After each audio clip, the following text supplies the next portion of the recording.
Depois de uma semana bem conturbada de trabalho, para dizer o mínimo, né? Com treinador demitido dando treino, outro técnico sendo falado, jogadores bastante expostos depois da perda do título, a ressaca da derrota do título.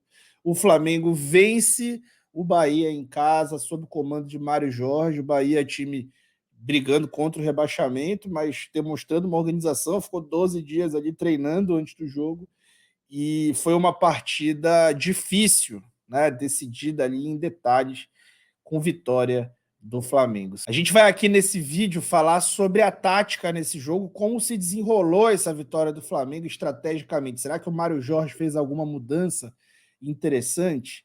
Se você quiser estudar a tática e aprender a identificar padrões nas equipes, até se você tiver o sonho de ser técnico de futebol algum dia, como eu tenho, ou de exercer algum outro cargo nesse mundo, você precisa aprender sobre tática. Conhecimento de tática é necessário até se você quiser ser dirigente, por exemplo, para não cometer certas burrices. Então, aproveita a promoção do curso Explorando o Jogo, que está saindo por R$ 15 por mês ou 149 de uma só vez, clicando no link na descrição do vídeo ou no comentário fixado. Então, chega de papo e vamos falar sobre tática sem tatiquês. E os dois times foram a campo num 4-2-3-1. O Bahia foi com alguns jogadores bem conhecidos, né? Vitor Hugo, ex-Palmeiras, que viria a ser o craque do Flamengo no jogo. Gilberto, lateral direito, ex-Fluminense. Iago, também ex-Fluminense. Tassiano, bom jogador, ex-Grêmio. Ademiro, bom atacante, centroavante ali, Everaldo. Um time que parece estar começando a se encontrar ali nas mãos do Rogério Ceni, mas talvez seja tarde.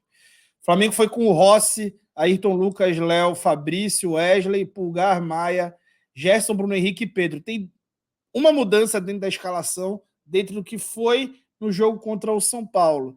Só que, na verdade, são duas, né? Porque o Everton Ribeiro entrou e o Arrascaeta saiu, só que o Arrascaeta fez essa função aqui que o Gerson executou, e no jogo contra o São Paulo, que o Gerson jogou pelo lado direito. Dessa vez, o Everton teve uma dinâmica especial para ele, que a gente vai explicar, que é muito dedo do Mário Jorge.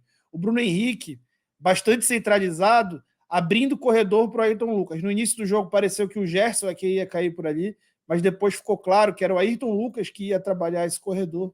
E com bola, o time ia ficar basicamente ali, quase que num 4-4-2 ali, com o Ayrton com muita função ofensiva. Na saída de bola, o Flamengo baixava o Thiago Maia entre os zagueiros e quem fazia a amplitude não era o lateral Wesley, mas o Everton Ribeiro. E essa era uma dinâmica muito clara do Mário Jorge, tá, gente? Do Mário Jorge, na estreia do Brasileiro contra o Curitiba, já tinha feito isso. Aí você vai falar, o Everton sempre joga pela direita, na carreira. Pois é, gente, mas a gente está falando de regra de ação.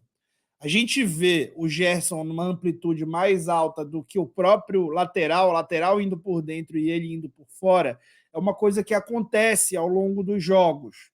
Mas nesse caso, nesses dois jogos do Mário Jorge, isso foi a regra principal de ação. Isso, como regra principal de ação, não é tão comum, não, e aparenta ser um conhecimento do Mário Jorge às características do Wesley. O Everton Ribeiro, até pela idade, ele é um cara muito técnico, mas que não tem mais essa força para trabalhar em corredor. Então ele foi utilizado em base de jogada. E jogou muito bem, gente. Jogou muito bem. Aqui até aparece uma setinha com o Mário Jorge indicando o que o Wesley tem que fazer. E o Wesley atacando o corredor para o Everton Ribeiro poder enfiar. Nesse momento a jogada nem deu certo. Vejam esse outro exemplo. O Everton recebe a bola aberto, o Wesley e Pulgar atacam o espaço para abrir o meio de campo inteiro para o Everton. Agora o Bahia fica com os 8 homens praticamente ali dentro da área e o Everton tem a frente da área completamente livre. Tabela com o Gerson e, claro, vai encontrar um jogador livre, vai encontrar um passe com muito espaço e quase sai o gol do Flamengo. O Bahia era perigoso aqui nesse lance, demonstra ainda um pouco do quanto o Flamengo está sem confiança e imaturo ali em campo, né? Vários erros. Primeiro o Pulgar erra e o Bahia avança e faz ali a defesa do Rossi com bastante susto, né? O Rossi ainda não está muito seguro, tá cometendo uns erros meio bizarros até. Agora o Rossi sai jogando uma bola longa, o Canu erra, né? A dupla de defesa do Bahia tentou de toda forma entregar e quase saiu o gol. O Pedro hesita bastante na hora de finalizar e o Bahia estava bem organizado para contra-atacar. Aqui o Gerson defende bem essa bola, né? Consegue defender essa transição bem, ganhar no corpo ali do Everaldo, que vai conseguir, que vai ter a bola roubada ali, interceptada pelo Gerson. Só que o Flamengo, de novo, gente, tá errando muita coisa, tá sem confiança, fase ruim, precisa ser respeitada e superada com vitórias simples, digamos assim. O Pulgar comete um erro trivial aqui de passe e isso gera um avanço do Bahia, que consegue chegar ali a fazer um cruzamento, uma jogada de linha de fundo. Depois dessa jogada de linha de fundo, a bola chega para o Thiago Maia, que de novo vai cometer um erro, tentar sair por dentro, erro técnico grotesco. Isso vai gerar uma chance claríssima para o Bahia, né? Uma cabeçada da marca do pênalti que acabou sendo mal feito. Bahia fazendo a saída de 3 com o Iago baixando e a marcação alta do Flamengo desencaixada, né? Tentando fazer uma marcação, uma pressão por zona, só que esse encaixe do meio de campo sempre muito frouxo, né? Nesses 3 homens de meio de campo, que acabavam não conseguindo puxar a referência dos jogadores de meio do Bahia, que saía bem jogando quando tentava sair por baixo. Aqui uma tentativa de infiltração para o Tassiano, a bola interceptada, mas o Bahia seguindo ali no ataque, até finalizar sem sustos ali para o Rossi. Aqui uma outra jogada do Flamengo em organização ofensiva para mostrar o quanto o Bahia foi compacto, né? E qual foi a estratégia do Bahia para defender o Flamengo. Durante o primeiro tempo, o Flamengo pressionava e circundava ali a área do Bahia. E aí, isso, gente, deu a impressão naquele momento que o Flamengo estava prestes a fazer o gol, que estava ali muito bem. E fazia parte também da estratégia do Bahia. Para vocês terem uma ideia como 2 times podem executar a sua estratégia de forma satisfatória dentro de um mesmo jogo, mesmo que um dos dois saia vitorioso. O Bahia tentava defender com 2 linhas de 4 muito compactas, amplitude da área, basicamente, e liberava mesmo o corredor lateral para o Flamengo. Quando o Flamengo conseguia ali chegar à linha de fundo, e foram muitas vezes ao longo do jogo, sempre tinha muita perna ali para interceptar. E o Flamengo tinha dificuldade de construir chances claras. Aqui, depois de uma bola parada, teve. E nesse lance, quase um pênalti, né? Um pênalti que foi anulado, e a cobrança de falta do Pulgar, que poderia ter sido gol. Se tivesse sido gol, talvez tivesse fechado o portal, né? O portal que foi aberto com o gol do Arrascaeta e depois gerou soco e tudo de ruim aconteceu na vida do Flamengo, gol do Arrascaeta de falta. Toda vez que o Flamengo faz um gol de falta, ele abre um portal perigoso.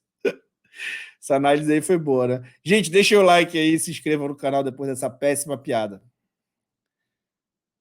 Bom, segundo tempo inicia aí com 1 minuto e pouco, né? 1 minuto e besteira. O Vitor Hugo apronta mais uma e comete um erro ali, sem estar pressionado, um erro grosseiro. E depois o Canu faz um pênalti puxando por trás, uma jogada óbvia de expulsão. O juiz tem dificuldade de expulsar. E depois de 4 minutos e 30 segundos, o Pulgar cobra a falta. E essa falta vai na trave de novo, desperdiçando mais uma chance de fechamento do portal. Gente, os primeiros 16 minutos do segundo tempo tiveram bola rolando em só 5 minutos. São 31% de bola rolando. O futebol brasileiro precisa ser rediscutido. Como entretenimento está terrível. Agora, de novo, o Flamengo consegue fazer uma pressão por fora do bloco. O Bahia continua se defendendo bem, tira o centroavante e fica com essa pressão por fora do bloco até que acontece o pênalti no Bruno Henrique, que vai ser cobrado quase 5 minutos depois. Gol do Pedro, e é bom, né, que o Pedro recupere a confiança, escreveu uma mensagem ilegível em preto sobre o vermelho. Depois, o Mário Jorge fez mudanças e foi bem criticado por isso, acho que com razão, né? O time estava jogando numa estrutura que gerou vantagens, gerou algumas vantagens no setor, que potencializava o Gerson, que potencializava o Everton Ribeiro, potencializava o próprio Wesley, que não foi tão bem. E aí ele faz algumas mudanças com a vantagem no placar, e aí são duas coisas. Primeiro, ele fazer a substituição vencendo e tirar caras de frente. Gente, é uma coisa que eu falo muito. Desde que o jogo de futebol passou a ter 5 substituições, trocar esses caras de frente é muito necessário, especialmente para times que estão com a vantagem no marcador. Por quê? Porque você continua tendo pressão no homem da bola. E assim você vai sofrer menos, vai perder menos terreno, vai dificultar os lançamentos, dificultar os passes dos zagueiros, vai conseguir marcar com energia.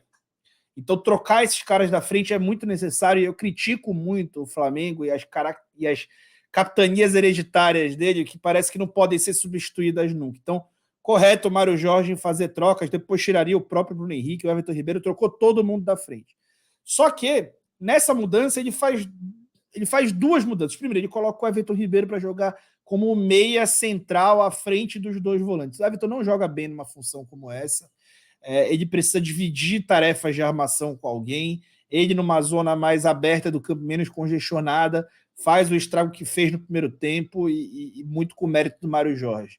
E outra é trazer o Gerson para um segundo volante. O Gerson, a cada dia mais, se comprova que ele é ou um meia aberto pela esquerda ou um meia centralizado, muito competente, mas cada vez mais avançado em campo. O Gerson não tem mais condição de jogar de volante, pelo menos até aparecer um JJ da vida, ou quem sabe um Tite, que o faça voltar a ter uma intensidade sem bola, um nível de concentração que ele parece ter perdido há muito tempo. Inclusive, os grandes momentos dele no Olympique e nessa temporada no Flamengo foram jogando aberto pelo lado esquerdo. Com a chegada do Bruno Henrique, com a volta do Bruno Henrique, isso não ficou bem definido pelo próprio Sampaoli, que não soube gerir bem essa situação de encaixar os dois. E espero que o Tite, ou o Mário Jorge, ou quem quer que toque o Flamengo até o fim do ano, saiba adequar essa condição. Pois bem, o Flamengo fez essas mudanças, né? E o Bahia também trocou seus jogadores de frente para tentar manter essa pressão aí e conseguiu, e aí a nota negativa do jogo para o Flamengo. Depois de um certo momento, o Flamengo assumiu uma postura de jogo que parecia imaginar que ia fazer o gol da vitória a qualquer momento. Esse foi o último jogo do Bruno Henrique, o último lance do Bruno Henrique. O Cebolinha entrou bem, quase faz gols ali, mas o Flamengo passa a correr alguns riscos, muito por conta de uma marcação frouxa no meio de campo. Aqui o Biel acha um ótimo passe.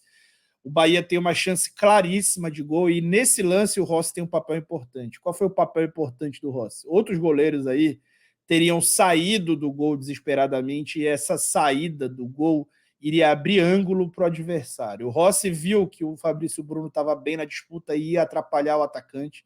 Ele fica centralizado e transforma uma defesa que poderia ser difícil em uma defesa fácil. O Bahia estava bem aberto, né, com um jogador a menos, e o Flamengo em poucos passes chegava até o gol. Faltava ali um pouco de concentração e foco no jogo. Defensivamente faltava mais coisa. Indefinições de novo, postura ali inadequada para tentar superar e ganhar 3 pontos. Aqui o Gerson está marcando o Tassiano e vejam como ele vai largar completamente. O Bahia já tomando mais riscos e o Flamengo não entendendo bem o momento que estava o jogo. O Bahia já nesse momento não estava mais nem aí para tomar o segundo gol, porque eles queriam empatar e aumentaram o risco muito. Aqui uma bola do lado direito do ataque do Bahia, o Cebolinha marcando, e o Cebolinha entrega ao fundo, já numa zona que não é mais para entregar ao fundo, enquanto o Gerson faz a mesma coisa, de uma forma bizarra até. Ele larga, esquece o Tassiano entra entre o lateral e o zagueiro do Flamengo, o Flamengo fica em inferioridade numérica. Aqui atrás de mim, aqui em cima, tá? Tem um jogador no lado oposto completamente livre do Bahia, tá? O Bahia vai avançar e, de novo, o Flamengo tem a sorte que o Biel erra a cabeçada, porque atrás do Wesley tem 2 jogadores completamente livres do Bahia, um buraco no meio de campo do Flamengo, que parecia ali, de novo, entrar num modo meio passivo, meio postura inadequada para aquele momento do jogo, né? O Bahia poderia, tá? Se o Flamengo tivesse no modo azar, que aconteceu por muito tempo nessa temporada, o Flamengo ainda poderia ter tomado o empate. Então, essas coisas precisam ser ditas. Elogios precisam ser feitos também ao Mário Jorge, ao time, né, pela mudança, especialmente essa dinâmica do Everton Ribeiro, que tem muito dedo do Mário Jorge. Ele tinha feito isso contra o Curitiba no primeiro turno. Mário Jorge parece ser um cara que entende, tem ideias para esse elenco, digamos assim, mas assim, a gente criticava algumas coisas com todos os técnicos que o Flamengo teve no ano e não pode deixar de criticar a postura do Flamengo a partir de determinado momento do jogo.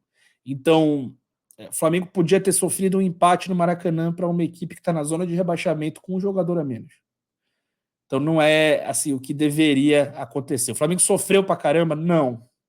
Mas demonstrou em vários lances ali uma passividade na marcação que não deveria demonstrar. O Flamengo precisa urgente de um treinador.